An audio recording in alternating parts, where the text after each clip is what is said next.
বাড়িতে এসে দেখি দুটো মামাতো ভাই খুব বোরিং হচ্ছে। তারপরে আমি ভাবলাম ওদের একটু শপিং করিয়ে নিয়ে আসি। আর আমি শপিং করাতে নিয়ে যাব আর গেম খেলবো না, এটা কোনো হতে পারে? তাই ওকে আমি 2 মিনিটে গেম দিলাম যে 2 মিনিটে যা যা নিবি তার বিলটা আমিই করব। তাই দেখো ওর মুখের স্মাইলটা।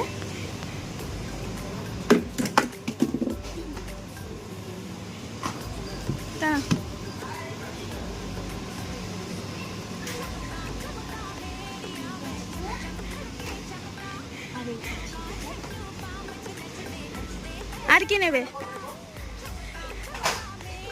1 মিনিট কিনলে টাইম খুব কম।